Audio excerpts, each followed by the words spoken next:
पहली दफ़ा मैं यहाँ पर ब्लॉग कर रहा हूँ। शुरुआत मैंने की थी मतलब शूट करने की वीडियो और वो सब अहमदाबाद से डिपार्चर किया तब, लेकिन वहाँ पे मौका नहीं मिला। और क्यों नहीं मिला, क्या हुआ हमारे साथ, इंडिगो हमारी एयरलाइंस थी।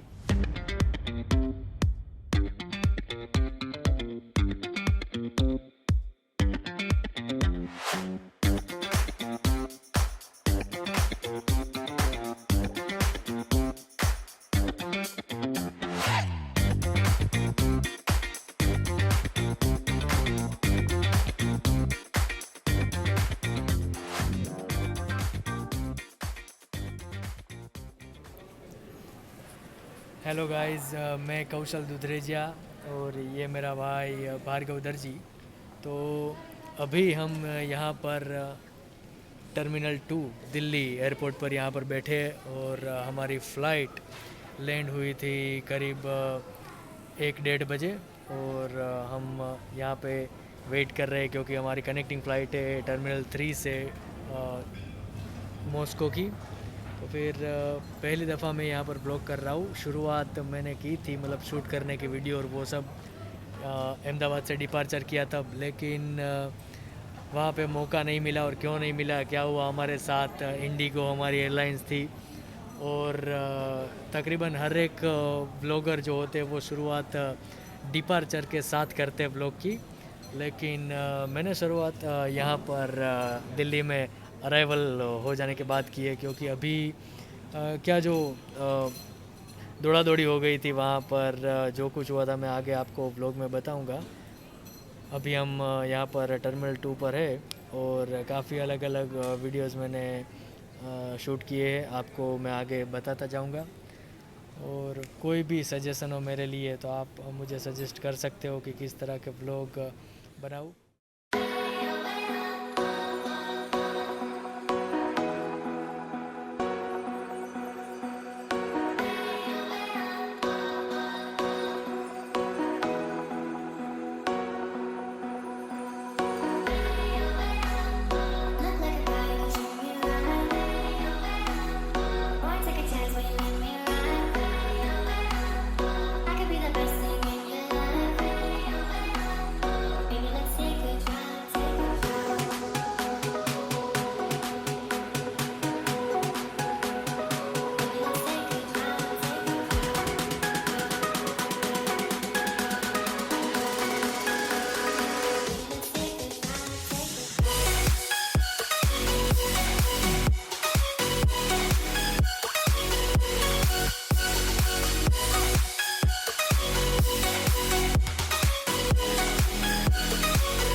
सबसे पहले से शुरुआत करते हैं कि भाई हम अहमदाबाद से निकले आज सुबह की 11 बजे की फ़्लाइट थी।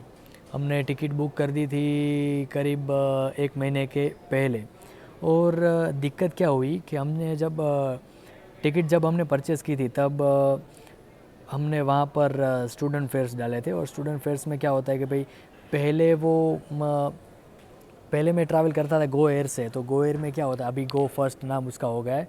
और गो एयर में क्या होता था कि भाई अगर आपने स्टूडेंट फेयर डाला तो 25 केजी तक वो एक्सक्लूड बैगेज जो होती थी, मतलब बैगेज जो पहले की होती थी उससे ज़्यादा 25 किलो आपको देते थे स्टूडेंट के फेयर पर। और ये कोविड-19 का मतलब ये महामारी की सिचुएशन चल रही है, तो इस वजह से उन्होंने सब प्राइस भी इंक्रीज़ कर दिए और वेट भी कम कर दिया है। तो अभी मैंने इंडिगो फ़्लाइट की टिकट बुक की थी, उसमें मेरी और भार्गव की दोनों की एक्स्ट्रा बैगेज ऐड करवाई थी, बराबर, और स्टूडेंट फेयर में वो इंक्लूडेड था। तब मैंने देखा कि भाई 10 केजी एक्स्ट्रा वो स्टूडेंट के फेयर पे देते हैं। तो फिर मैंने उस हिसाब से सब पैकिंग किया और उसके बाद एयरपोर्ट पर हम गए। करीबन 9:30 बजे के आसपास हम एयरपोर्ट में एंट्री ले चुके थे। उसके बाद हम गए बोर्डिंग में, मतलब जो वहाँ पर चेक इन होती है वहाँ पर, और चेक इन करवाया बैगेज का। तो उन्होंने बोला कि भाई आपका लगेज बहुत ज़्यादा है, तो फिर कम से कम 22 से 25 हज़ार रुपये का मतलब चार्ज लग सकता है आपको। तो हमने बोला कि नहीं मैम, हमने यहाँ पर ऐड करवा दिया था, मतलब जितना भी वेटेज होता है वो हमने सब पैसे पहले से पे किए हुए हैं। तो उन्होंने बोला कि नहीं, हमारा सिस्टम दिखाई नहीं रहा है, हमारा सिस्टम में ये नहीं है, आपका जो काउंट है दोनों का साथ में मिलाकर ओनली 45 केजी है।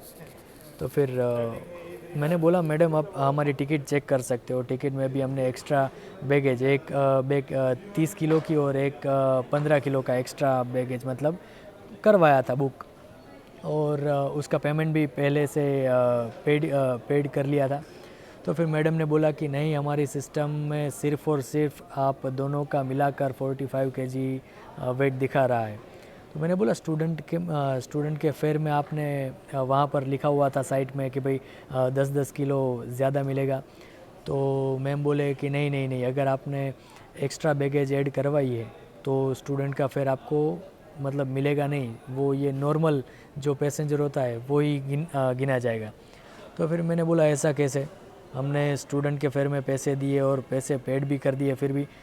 तो बोले कि नहीं, मैं चेक कर ली तो एक बार। और उन्होंने बोला कि भाई आपके टिकट में अगर स्टूडेंट लिखा हुआ मिले तो मुझे दिखाओ, और स्टूडेंट तो वहाँ पर टिकट में लिखते नहीं है। तो फिर मैंने बोला मैडम स्टूडेंट तो लिखा हुआ नहीं है, लेकिन मैंने वो जो एक्स्ट्रा बैगेज ऐड करवाई थी वो उनको टिकट में लिखी हुई दिखाई। फिर उन्होंने अपने मैनेजर से बात की, मैनेजर के साथ बात की, तो मैनेजर बोला कि नहीं, सिस्टम में नहीं दिखा रहा तो चार्जेस लगा दो। अभी चार्जेस लगाने का मैंने मना किया, भाई इतने ज़्यादा पैसे तो कैसे लगाऊँ। तो बोले हमारे सिस्टम में तो यही दिखा। बहुत की भाई सिस्टम सिस्टम सिस्टम, पता नहीं कैसी सिस्टम है उनकी। फिर हम कर भी क्या सकते हैं। तो फिर मैंने जो ज़्यादा एक्स्ट्रा सामान था वो हमारे पेरेंट्स को वापस दे दिया, और उसके बाद हम चेक इन करने के लिए वापस गए। और तब तक उन्होंने मेरी जो एक बैग थी वो बैग उन्होंने आगे भेज दी, और आगे भेज दी। उसके बाद मैंने बोला कि अब क्या करना पड़ेगा, तो बोले फिर से चेक इन करना पड़ेगा। तो मैंने बोला एक बैग तो आपने भेज दी है। तो अहमदाबाद जो डिपार्चर है वहाँ मेरे पास एक बैग थी, एक बैग चली गई, तो वो अराइवल में से वापस मंगवाई, और समय करीबन हो गया था 10:30 बजे के आसपास, और हमारा फ़्लाइट का टाइम था 11:05 का, वो डिपार्चर था, और 10:50 के आसपास चेक इन बंद करने का टाइम था। तो मैंने बोला मैडम कुछ भी करो, मतलब हमारा फ़्लाइट मतलब मिस ना हो जाए, कहीं हमारे से फ़्लाइट मिस ना हो जाए, क्योंकि हमको कनेक्ट भी करनी है, अभी दिल्ली जाके इंटरनेशनल फ़्लाइट है। तो उन्होंने बोला डोंट वरी, मैं आपका जितनी हो सके उतनी हेल्प करूँगी, लेकिन वेट के मामले में मैं आपकी कुछ हेल्प नहीं कर सकती हूँ, क्योंकि हमारे सिस्टम में आपका वेट नहीं दिखा रहा। तो फिर से मैंने उनके मैनेजर का जो डेस्क था वहाँ पर गया, उनके साथ बात की। उन्होंने बोला कि हाँ मैं देखती हूँ, ऐसा करती हूँ। फिर मैंने उनको सब वो टिकट में जो लिखा हुआ था वो मैंने उनको दिखाया। तो उन्होंने बोला ओके ये ठीक है, लेकिन जो स्टूडेंट वाला इश्यू है वो तो मैं क्लियर नहीं कर सकती।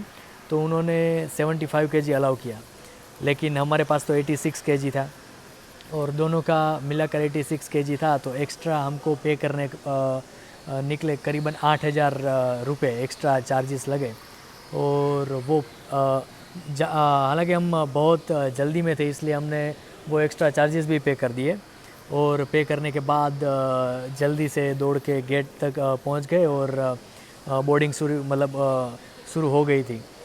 तो हमको बोर्डिंग पास मिला। मेरा सीट नंबर था 38A, और भार्गव का सीट नंबर था 38C, और दोनों बोर्डिंग पास लेके मतलब बीच में जो हमारे बीच में जो भाई साहब बैठे थे उनको पीपीई किट पहनने का था, हमको तो सिर्फ वो फेस शील्ड दिया था और मास्क दिया था, तो वो पहन के हम रवाना हो गए प्लेन में बैठने के लिए। अच्छा इस तरह का मतलब पहली बार ऐसा अनुभव हुआ हमें।